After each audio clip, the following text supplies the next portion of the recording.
Art Journal Sunday prompt from our art cabin. I am so excited. There's a few little things that you have to get used to. Like we have a brand new table here that Richard made. It's awesome. It's on a slant, so like a drafting table, and then it goes flat down. So if we want to use this as a guest room, the table is completely out of the way, which is awesome. There's room for probably 2 or 3 people to work at this table, and I love it. And you can hear the little clock ticking, and I'm out here by myself. And it's so fitting that today, first light dusting of snow, like the snowflakes are just coming down. I just lit a little fire in the fireplace, and then I lit some incense and kind of did a little smudging and just kind of blessed this place, and that I'm so grateful that we have this, so grateful that Richard built it. And may it be a place of lovely creation and just harmony and peace. And I love it. It's so cool. I mean, I'm outside and it's peaceful. Although today I did bring my phone out just in case nobody's quite used to me being in the cabin yet. I think we're going to make a sign. We've got the sign that says in the garden. I think we're going to make one that says doing art or in the art cabin or something and put it on the front door so people just can come around the backyard. So yesterday I was at a wedding shower, and the go-away take-home gift was these little tiny wedding cakes. Are they not the cutest? So I saved it to have this as my little celebratory cake snack for in here, because I'm so far from my house in case I'm starved, you know. So let us begin. So I hope you guys can see okay. The camera's all set up completely different, but I'm looking in the camera and it looks like things are a-okay. So we'll get started. So funny, the sounds are so different out here. Like I keep hearing this chiming, and then I realize, oh, the chime is in the tree right here, the wind chime. Sounds so cool. So I thought it fitting today that being the first day and it's like a new start. This is an exercise that I've done before, but it's been a while since I've done it. And the fact that I just found out on Friday that I'm going to be having brain surgery, like real McCoy brain surgery, to deal with that chronic nerve pain. And so I thought it was time for the exercise of writing a letter. And this letter, you're going to thank this person for everything that they are to you, how courageous they are, how brave they are, how wonderful they are. And this letter is going to be written to yourself. So I'm writing a letter to Monica, to me. So I thought it'd be great. There's nowhere in my journal that there's even a picture of me. So I just printed this picture of myself here, and I'm going to incorporate that on the page. And also, I found this brown envelope, and I'm going to distress it and just have it like that so that the letter goes in like that. And if you don't want anyone to read your letter, you know what, you can just seal it and only open it for you, you know. So I'm going to start off with this tan paint. I'm just going to paint all over the pages here. So yeah, I am a little bit nervous about having the surgery, but you know, I found this site online. You know, God bless those different sites for different ailments. There's one for trigeminal neuralgia, and there's a site, and you know, the forums, and so you're talking to people that are dealing with the exact same thing you are. And, oh, just, you know, the support you get, like other people that have had the procedure done, telling you, well, don't be afraid, be brave, because you don't want to live with this horrible ailment. It's very disabling, and it hurts, and, you know, just because you're afraid, these doctors know what they are doing. My neurosurgeon that we met, what was so cool, like I believe in different kinds of signs of things that are going to be okay. Well, as it turns out, he was my father's neurosurgeon. My father played professional football, and he, as many elderly football players, when they get a little older, they start showing signs of brain injury because their heads have been hit so much while they played football. So Dr. Finley, who's the doctor's name, he had put shunts in my dad's head, just to drain some of the fluid from the brain injuries. And my dad passed away, not because of Dr. Finley, but when he realized that I was his daughter, we were chit-chatting. And also when I had spinal surgery about 19 years ago, the doctor who was my neurosurgeon then had mentioned this doctor and how wonderful he was, and he must have been quite young because that's almost 20 years ago. My doctor has passed away since. So this doctor tells me he went out to the University of Alberta, had a he's quite athletic, and they had a sports banquet. So he took my old doctor's wife, Dr. Allen, as his escort to this alumni football thing, and at the University Hospital. So he's sitting with the widow of my first neurosurgeon, and someone gets up on the stage and starts talking about my dad and his football. And then he goes, "What are the odds that 1 month later you're going to walk into my office as a patient?"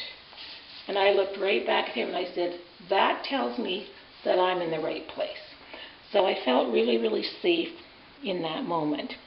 Now see, now I have to kind of get used to, we brought out a pitcher of water, like an old-fashioned, I'll show it to you. I'm going to be doing a tour of this art cabin, but it's not, the flooring isn't completely done. So I'm going to have to put all my paintbrushes in this container because I need a container for some water.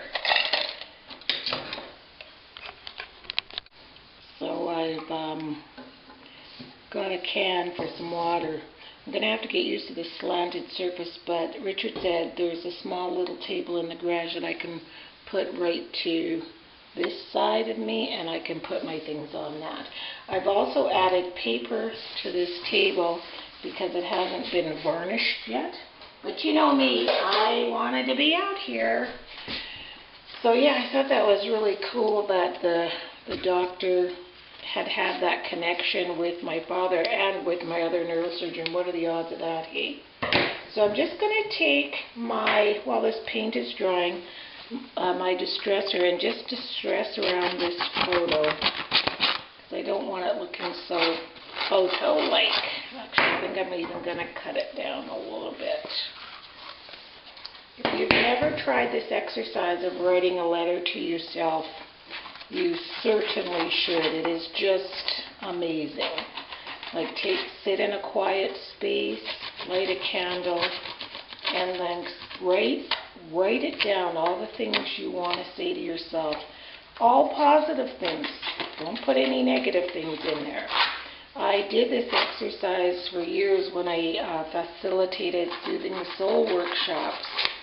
And every time I would say this about doing this exercise, it seemed to me the most stoic and quiet recipients that appeared to be, like you couldn't read them, sort of non-emotion on their face. And as soon as you said this to them, you looked up as they were writing and tears were flowing. And I think that's healthy. Think healthy tears. So I distressed around the page quite a bit, the picture, and then I peeled off the one layer of photo paper. It just peels right off. And you just go to the corner there and you'll be able to peel it off. And then that gives me the option to, I want to crinkle it up, except for I don't really want to crinkle up my face. I'm trying to crinkle up everything else. And then I've got some pattern paper. I'm just going to glue that down just with a glue stick and glue it on this page. Now, it's hard. I don't like it for myself personally. Other people might like it, but I don't like it when art journal layouts look like scrapbook layouts. So I'm trying to not, but it's kind of hard when you have a photo on the page. It's just inevitably going to look like a scrapbook layout. So I crinkled all this pattern up even more than it was before. Love this stuff. You can add texture without adding a lot of bulk, so I just ran a glue stick on top of my page and just gonna, and wherever the, see where it's creasing there, just leave those, leave some cool little interest spots. Close my book.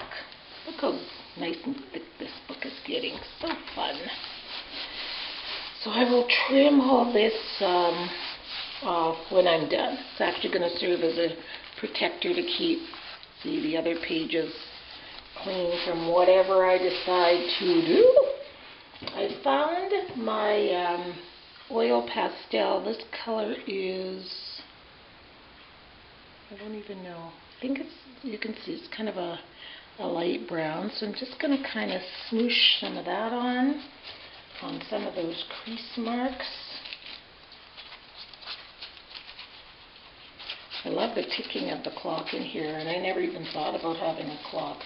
I came in here one day and I heard this ticking and I thought, oh, Richard, you're so smart. And this is the same oil pastel, and this one is, I think it's a sienna color, a burnt sienna, so it's a little bit darker. I don't want too much of that. And then I'm going to smoosh it around with my hands.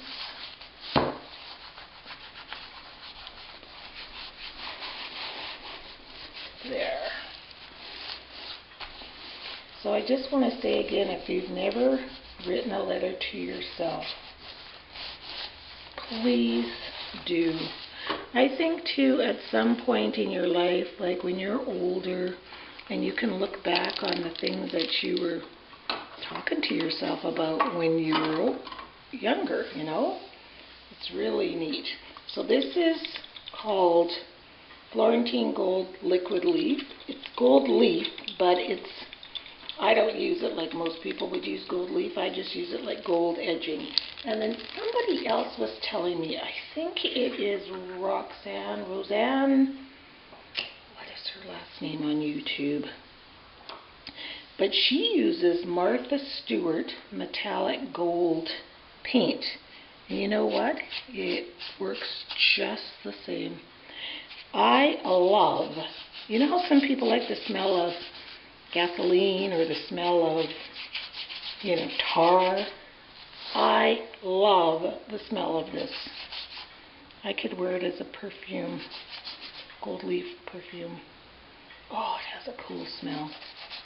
So it's kind of turning my background paper, I don't know if you can see it there, kind of goldish. And then I'm going to put it around my photo. I'm going to put the lid on in case, because I don't have a table if I don't want it to spill. So I'm going to take it and put it even on the whole photo in the background. See? I'm just playing around too. I've never done this before. Kind of neat what it does actually. You can get rid of the whole background. And then I want to add a little bit of pink to my page. Just a little bit. Because that's all kind of blending in as one of the golden girls, you know. I think I brought some pink paint out, so I'm going to have to go in the house eventually, because I'm somebody, I can't wait till everything's in place before I start. I was just so anxious to get out here. So I've got to go through all of my acrylic paints, because some of them are, you know, almost empty. So we've got a shelf here for paints, and Richard's got, I've got a cupboard here. He's got one. Oh, you can't see where I'm pointing, but I've got one right above me here. He's got one over there. And he found these cupboards where his mom is in like a not a nursing home, but a seniors living place. And he went to visit her one day, and then he took one look over at their garbage bin, and I guess they had been renovating their kitchens and took all the kitchen cupboards down. So there's Richard over at the kitchen, the bin, taking out all these old kitchen cupboards. Thought it was pretty funny. But yeah, we got our windows for free, our door for free, our cupboards for free, and Richard built the drafting table. So yeah, it was a lot of labor and hard work on his part. I got him a really nice surprise that he doesn't know about. I bought him an old-fashioned vintage record player, an actual record player, but it's brand new. And as soon as we bring a table in here, I'm going to set it up. One day he's not here, set up the record player, go downstairs, get all the old records. And then when we were at the shower yesterday, this lady made the coolest wine, what do you call it? A place to hold wine, I guess. Just imagine your regular bookcase, you know, and how when you have your books like that. And inside she just stuffed in bottles of wine. And she must have been a big wine drinker because she had lots of wine. But what a great idea. I just thought it was so cool. So I thought I'm going to do that at the bottom of the record thing. And then I'm going to put the record player on top, and then he'll just come home. Richard likes red wine. He's not a real big wine drinker, but he loves a glass of red wine. I don't drink at all. I know it's hard to believe. This crazy is just natural, people. Everything is very brown on this page. So I just crumpled an envelope for my letter, and then there'll be my picture. But everything's golden and pink, not very pink.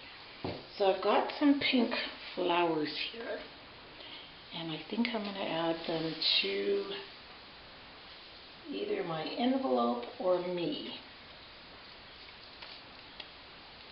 Oops, you guys can't see. I might add them to me and partially on the envelope. So I'm going to go ahead and finish this up, write my letter in private, and I'll be right back.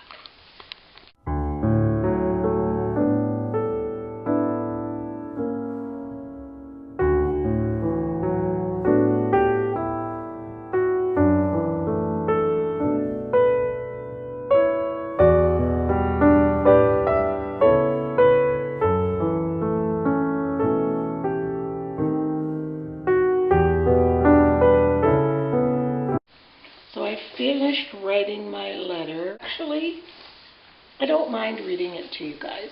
I know some people don't like to share certain things, but for me, I always think if I share it, then it just might help somebody else not be so afraid. Mine was mostly about just how I was feeling in this moment. Dearest Monica, I know that things have been very difficult for you of late, and now you've just found out that you are about to undergo neurosurgery for the second time.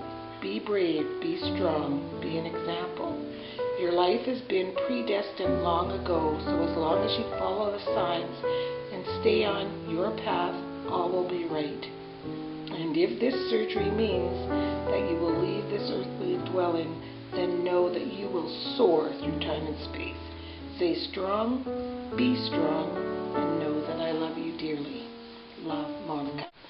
So that's my letter to myself, and yeah, you know, we always have that element. I'm scrunching it, not because I don't like it, just because I'm distressing it. We always have that element of worry about, oh, what if I die having surgery? I mean, we wouldn't be human if we didn't think that. But, you know, there is that, if you die, you die. Like, you know, like, it's just, I've long ago not been afraid of death, but I kind of am. But, you know, I'm not going to get all freaked out because I do believe the universe unfolds as it should. And me freaking out and getting scared isn't going to change the outcome of anything. I mean, 99% I'm not going to. So I'm not going to try and get myself all worked up about that, but I had to write it down for myself. So I am just going to edge up. I've got this kind of, this was like ledger paper, I guess they call it. So there's my letter, and I'm going to just fold it up so it fits in this envelope. And I dated the letter and put it in my envelope here.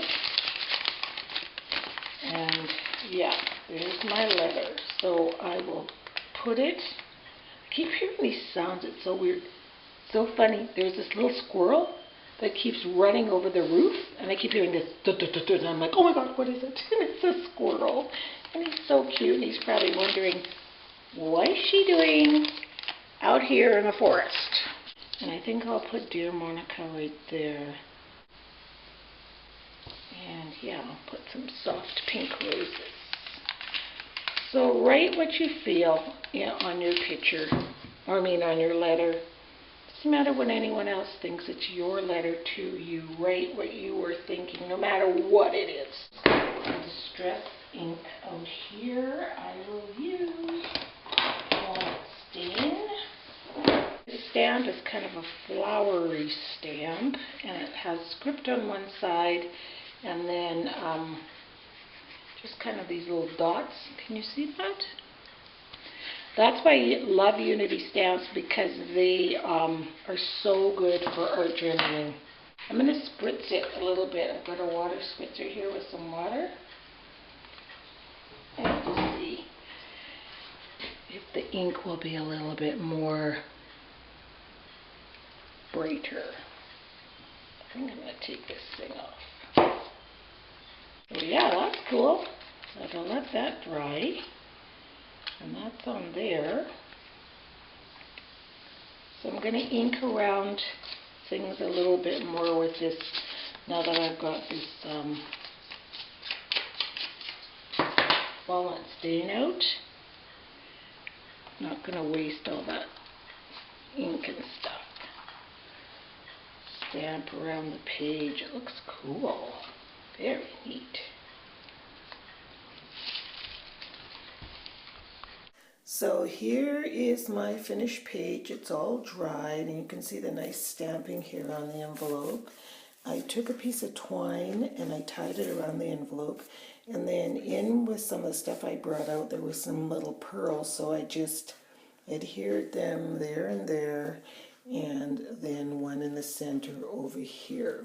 Then I took some pink, some more of that pink paint, and just rubbed it on like you would dry brush, like a gesso. So I did that and then trimmed it all around. So I hope you guys like it, and I hope each one of you will take the time to write yourself a letter and tell yourself how you're feeling, or tell yourself some nice things, but just go inside and write yourself a letter. And I don't mean go inside the house, go inside yourself. So thanks a lot for watching our first episode from inside our art cabin, and we'll see you next week. Bye.